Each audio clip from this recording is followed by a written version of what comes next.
నమస్తే దోస్తులు, ఎట్లున్నారు? అందరు మంచిగా ఉన్నారా? ఇవాళ తెలంగాణలో ఉన్న ముఖ్యమైన ముచ్చట్లేందో ఓసారి చూద్దాం.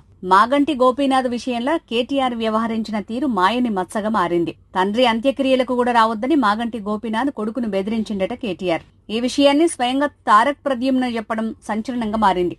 అదే సమయంలో రాజకీయం కోసం కేటీఆర్ నీచమైన రాజకీయం బయటపడిందని పార్టీ వర్గాలే చెప్తున్నాయి. జూబ్లీహిల్స్ ఉప ఎన్నికల ప్రచారంలో భాగంగా ప్రతి ఓటర్ను గెలవాలని చెప్పిండు సీఎం రేవంత్ రెడ్డి. మంత్రులకు కూడా దిశానిర్దేశం చేసిండు. ఎన్నికల సమయం దగ్గర పడుతుండటంతో పూర్తి స్థాయిలో పనిచేయాలని సమీక్షా సమావేశంలో ఆదేశించిండు సీఎం రేవంత్ రెడ్డి.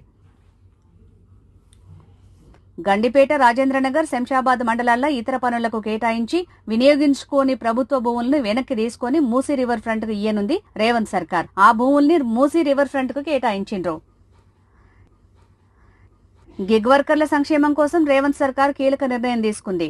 వారి ఉద్యోగ భద్రత, సంక్షేమం, సామాజిక భద్రత కోసం ప్రత్యేక బిల్లును ప్రవేశపెట్టనుంది. నవంబర్ 12న ఈ బిల్లు మీద కేబినెట్ లో చర్చ జరగనుంది. దీని ద్వారా దాదాపు 4.5 లక్షల మంది గిగ్ వర్కర్లకు లబ్ధి చేకూరనుంది. జూబ్లీహిల్స్ ఉప ఎన్నికలలో డబ్బులు వంచేటందుకు బీఆర్ఎస్ సిద్దమైంది. దీంతో పలువురు నేతలు తమ ఇండ్లల్లో భారీ డబ్బులు నిల్వ చేసిండ్రనే అనుమానంతో పోలీసులు తనిఖీలు చేపట్టారు. మాజీ ఎమ్మెల్యే మర్రి జనార్దన్ రెడ్డి, ఎమ్మెల్సీ రవీంద్రరావు ఇంట్లో తనిఖీలు జరిగినాయి. ఇక ఈయుల్లా తెలంగాణలో ఇయ్యాలున్న ముఖ్యమైన ముచ్చట్లు. రేపు మంచి మంచి ముచ్చట్లతోటి మళ్ళీ కలుగుతాం. శనార్థులు.